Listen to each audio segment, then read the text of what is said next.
connect you to also corporate givers as well. My organization happens to be in global giving, and I can say that we've raised a lot more funds than we could have if we just used one of the other fundraising platforms. You have to go through an accelerator before you're accepted on global giving. So number one, you need to be a registered non-profit organization, and then you need to raise a certain amount of money from a certain number of donors within a specified amount of time before you actually get on. They have a fee. All these platforms have fees. So with global giving, it's sort of negotiable. It ranges between 5 to 12% platform fee. So that means to sign on, there's no cost, but for each donation you get, the platform takes between 5 to 12% of that. And it's pretty much the same for a lot of the other platforms. Let's go. Okay, GoFundMe, you can use it for personal fundraising, for business, or for a social cause as well. So they also have their fee. Note that GoFundMe is limited to certain European and North American countries. Though I'm sure you'll say, yes, I know lots of people who have GoFundMe campaigns going on. A lot of times what happens is that they link up with an organization or an individual based in the country, where maybe in the US or in Canada. So all the donations that are made via the platform are sent to that account, and then it's now remitted to their account here in Nigeria.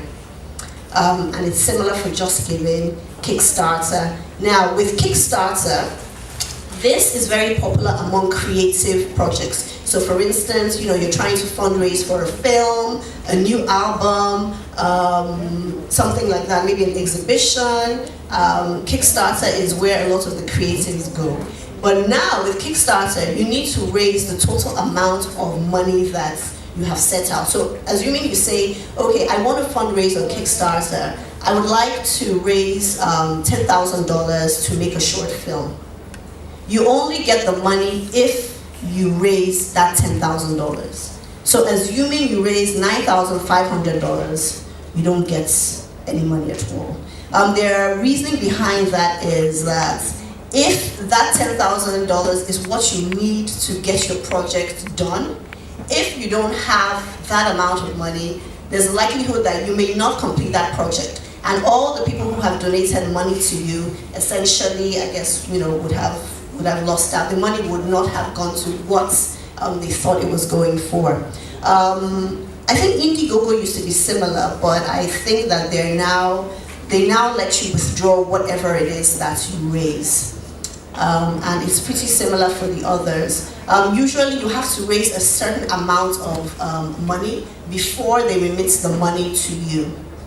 So it's not like you raise $1 and they send the $1, no. For some platforms, you have to raise up to $150 before they remit that to you.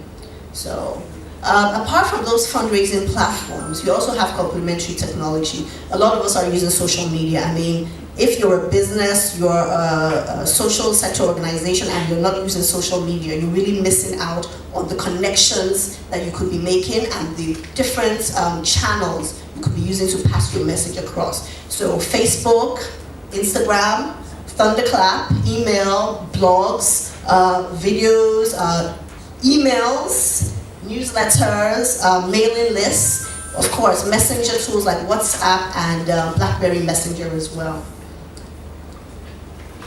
So, okay, Katia is going to go into this. So I basically gave an overview of the tools, but in a short while I'll talk about how you can actually use those tools for a successful campaign.